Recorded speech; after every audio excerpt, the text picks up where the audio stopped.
Imagine this, आप vote देने के लिए तैयार हैं। आपको लगता है कि आपका नाम वोटर लिस्ट में है, लेकिन जब आप चेक करते हो so your name is missing. No warning, no notice, no explanation. ये कोई हाइपोथेटिकल सिचुएशन नहीं है, ये एक ग्राउंड रियलिटी बन चुकी है वेस्ट बंगाल के कई हिस्सों में। 2 अप्रैल 2026 मालदा जिले में नेशनल हाईवे 12 पर अचानक सैकड़ों लोग इकट्ठा हो गए। लोगों ने सड़क पर टायर जलाए, फर्नीचर रखकर बैरिकेड बनवाए, जिससे पूरा ट्रैफिक सिस्टम रुक गया। सिचुएशन इतनी टेंस हो गई कि लॉ एंड ऑर्डर पूरी तरह ब्रेक डाउन होने लगा। रिपोर्ट्स के अनुसार भीड़ ने 7 जुडिशियल ऑफिसर्स को घेरा।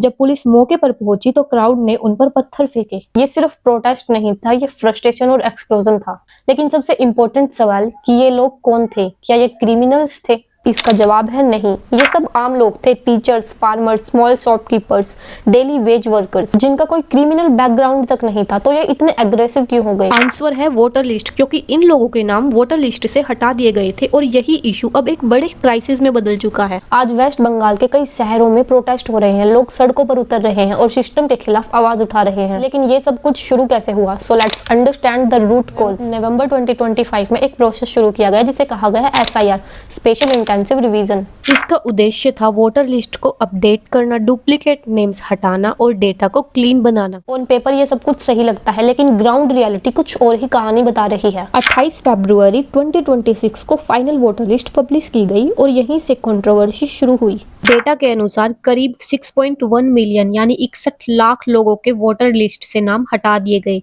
और इतना ही नहीं, लगभग 6 मिलियन लोगों को एक नई कैटेगरी में डाल दिया, सस्पेक्टेड वोटर्स। अब यहाँ सबसे बड़ा सवाल, सस्पेक्टेड वोटर्स क्या होता है? सस्पेक्टेड वोटर वो लोग जिनका स्टेटस क्लियर नहीं है, ना उनका नाम डिलीट किया गया और ना ही कंफर्म्ड वोटर के रूप में मौजूद है। They are stuck in the middle, मतलब प्रैक्टिकली उनका वोटिंग राइट अनसर्टेन हो जाता है। अब सोचो, अगर आपको वोट देने का राइट ही क्लियर नहीं है तो डेमोक्रेसी में आपकी क्या पोजीशन रह जाती है? और सबसे शॉकिंग बात, ये डिसीजन ले कौन रहा है? क्या कोई जज डिसाइड कर रहा है या फिर कोई गवर्नमेंट ऑफिसर वेरीफाई कर रहा है? आंसर नो, क्योंकि ये डिसीजन एक सॉफ्टवेयर सिस्टम के जरिए लिया जा रहा है।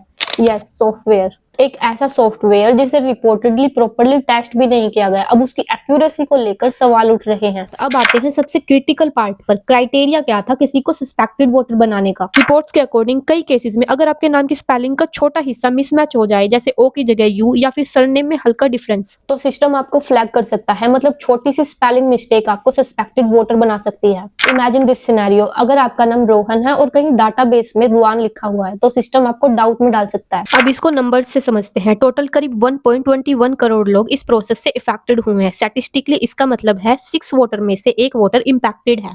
थिंक अबाउट इट, आपके घर में 6 लोग वोट करते हैं, उनमें से एक का नाम मिसिंग या फिर डाउटफुल हो सकता है। सवाल ये है कि क्या ये डाटा एरर है, एग्जीक्यूशन प्रॉब्लम है या फिर सिस्टम फेलियर है? एक्सपर्ट्स का कहना है कि इश्यूज मल्टीपल लेयर्स में हो सकते हैं। Data mismatch, incomplete verification, software errors, lack of human oversight. लेकिन यहाँ एक इंपॉर्टेंट एंगल है अकाउंटेबिलिटी। सबसे बड़ा सवाल उठता है इलेक्शन कमीशन ऑफ इंडिया पर, क्योंकि इतना बड़ा डिसीजन जिससे करोड़ों वोटर्स प्रभावित हो सकते हैं, क्या वो बिना किसी प्रॉपर ग्राउंड वेरिफिकेशन के लिया जाना चाहिए था? रिपोर्ट्स ये भी सजेस्ट करती है कि सिस्टम लार्जली सॉफ्टवेयर ड्रिवन था और ह्यूमन लेवल चेकिंग उतनी स्ट्रॉन्ग नहीं थी जितनी होनी चाहिए थी। अब यहाँ एक क्रिटिकल कंसर्न सामने आता है कि टेक्नोलॉजी पर भरोसा करना गलत नहीं है, लेकिन ब्लाइंड ट्रस्ट करना खतरनाक हो सकता है, स्पेशली जब हम बात कर रहे हैं इंडिया जैसे देश की, जहां डाटा एक्यूरेसी और डॉक्यूमेंटेशन गैप्स अभी भी चैलेंज है। एआई और सॉफ्टवेयर सिस्टम पावरफुल टूल्स है, लेकिन अभी फ्लॉलेस नहीं है। तो क्या इतना बड़ा डेमोक्रेटिक प्रोसेस पूरी तरह से एक सॉफ्टवेयर सिस्टम पर डिपेंड होना चाहिए था? यही वो पॉइंट है जहां क्रिटिसिज्म उठता है। कुछ एक्सपर्ट्स का मानना है कि government of India and election authorities को step by step verification approach अपनानी चाहिए। इंस्टेड एक बड़े स्केल पर इंप्लीमेंटेशन कर दिया गया, जिसके कॉन्सिक्वेंसेस अब ग्राउंड पर दिख रहे हैं। प्रॉपर टेस्टिंग नहीं हुई, ग्राउंड लेवल वेरिफिकेशन वीक रही,